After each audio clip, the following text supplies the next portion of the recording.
everyone, it's Laura, and today I'm here to talk to you about Stonewall.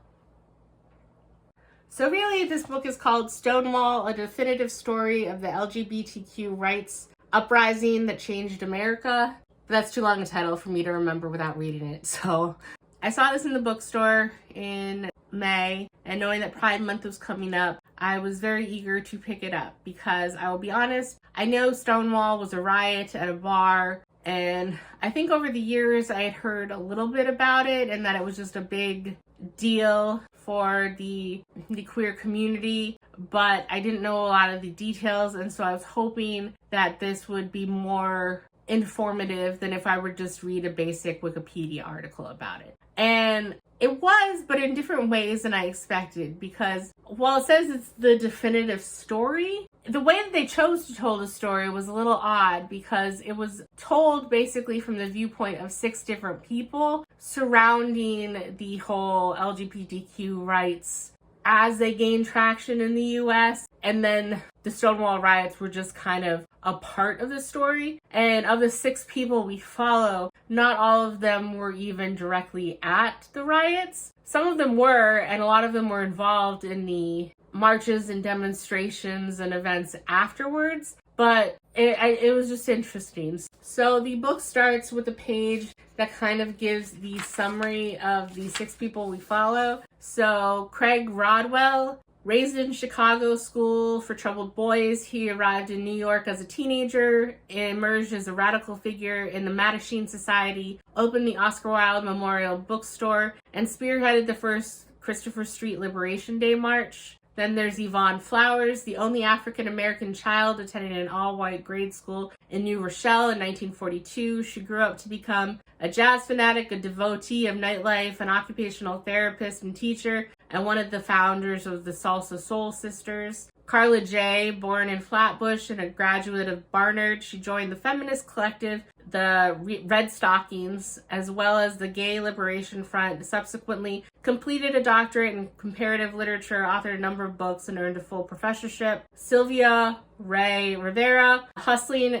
Times Square at age 11, she became a street transvestite, a fixture in the Times Square area, a fearless defender of her sisters, and the founder of STAR, the Street Transvestite Action Revolutionaries. Jim Farrat, brought up in Rhode Island, a teenager of precocious intelligence, he joined and left the priesthood, became a New York actor, a hipster, anti-war protester, and a major spokesperson for the countercultural yippie movement. And then Foster Gunnison Jr., the privileged scion of a wealthy yet emotionally distant family, he forsook business and academic careers, plunged into the pre-Stonewall homophile movement, became its archivist, and helped plan the first Christopher Street Liberation Day March. So you're following all these different characters, and it was very interesting seeing just the variety of viewpoints that it had. Like Foster, he was definitely much more conservative in a lot of his beliefs, but very open about trying to better the lives of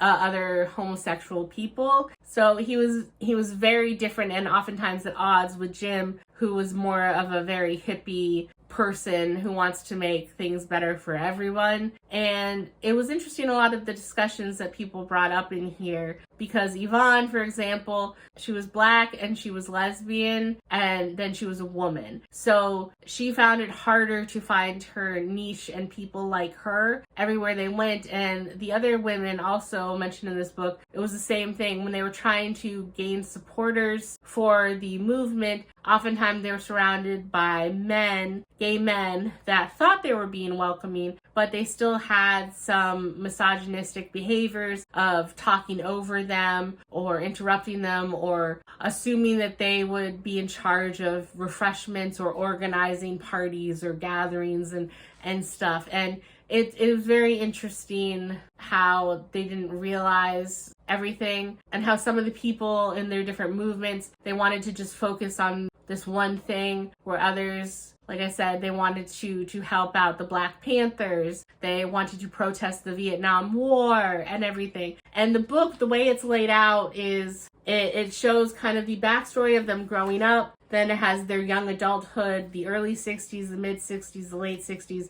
Then there's part 6, which is 1969, so the Stonewall riots. And then post Stonewall, what happened in like the year or so afterwards. So that's kind of the setup told in their perspectives in each of those parts about what's going on. And so you see Ray grow up and be kind of left at his grandmother's and then not fit in, realize he's gay, and then he can't handle the life as it is. So he ends up going to live on the streets at 11 years old, like that summary said, where he works as a transvestite, where he doesn't want to be a woman, even though he did take hormones at one point, but he likes dressing up as a woman. And then I was also surprised by just the fact that I didn't even know that it was called the homophile movement for most of this book, because they didn't want to call it anything with sexual in it and have people take it the wrong way. So that's why they use the term homophile. And I'm glad that I have the physical copy, because there are so many different organizations that people try and start, and there's so many acronyms that it's just really impossible for me to remember. Like there was one that literally said like nacho, but it was naco is how it was supposed to be pronounced. But like I can't remember what it was called because it was in conjunction with this, and then they would talk about how they would have organizations all over the country come to this NACO convention to try and kind of create a common theme and ground, so that maybe if they come together, they can have better success nationwide if all these disparate groups are working together.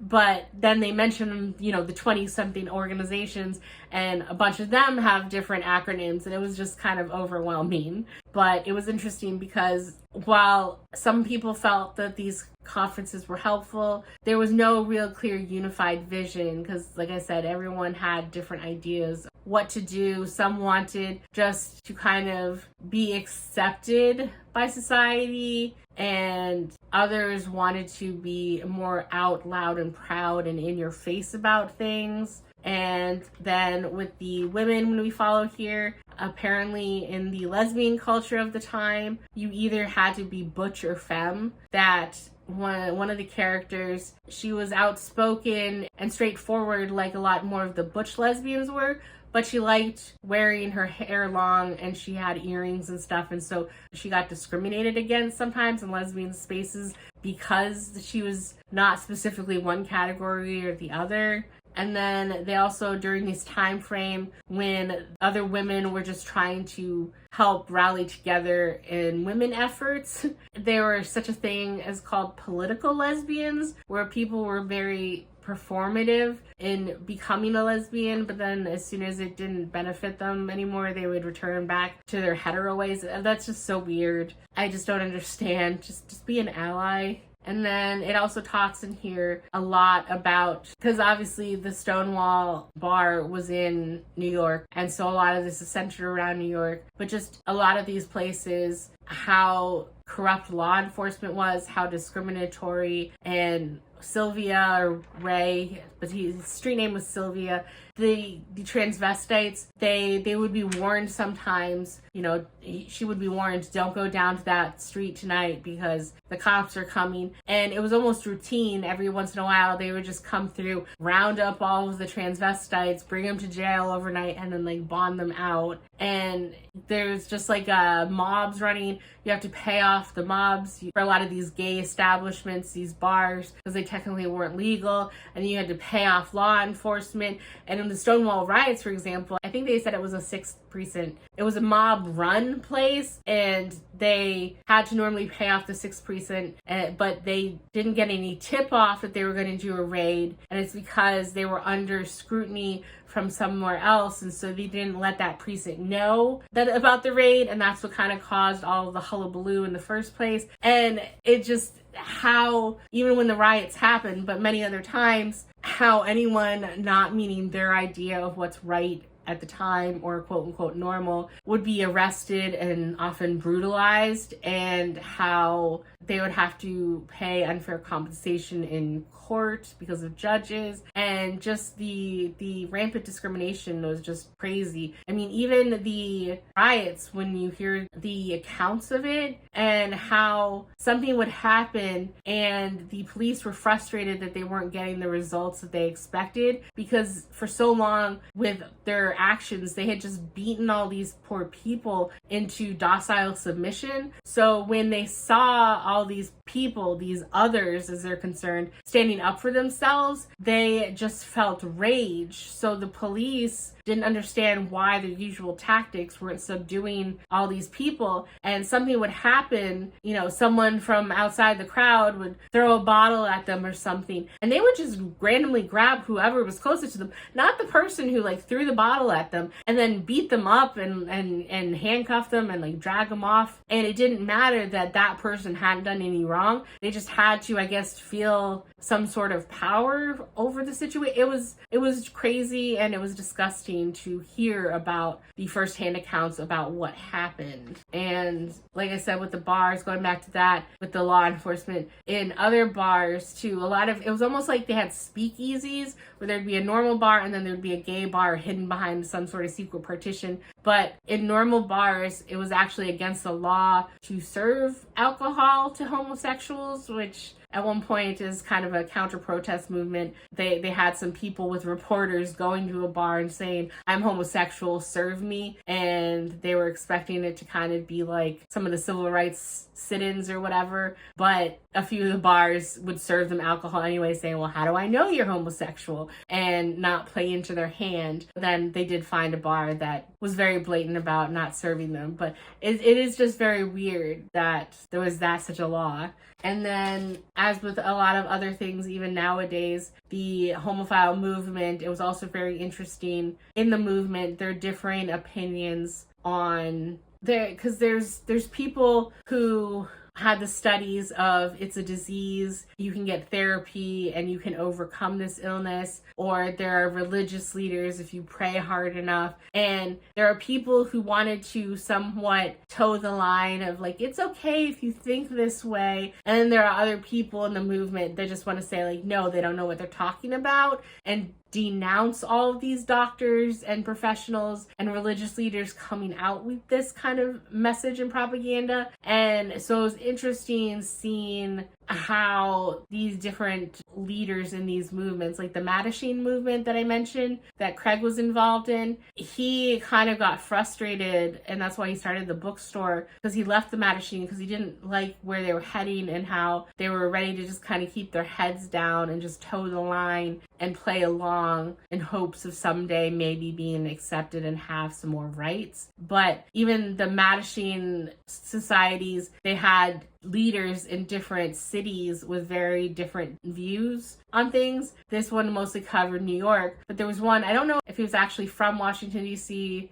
or elsewhere, I forget, but one of the other leaders of a Mattachine society somewhere, he was very big-headed and thought he knew the only right way to do things, and he required that all of the men dress in suits with dress shoes and look their Sunday best, and women too, no matter if they were butch or femme, they had to dress up in dresses, and they had to just quietly march. They couldn't talk to reporters, they couldn't say anything, where some of the other members, if they broke rank and tried to shout with their little signs, he would immediately shut that down because he wanted to show them, you know, we're clean-cut, upstanding citizens and everything. But then he would often butt heads with some of the other leaders because it was clear he wanted to be the number one person in whatever room he was in. So it was just very interesting seeing the dynamics and how difficult it is for people to come together for a common purpose when there's so many tangential issues that can drive a wedge between them at any point. So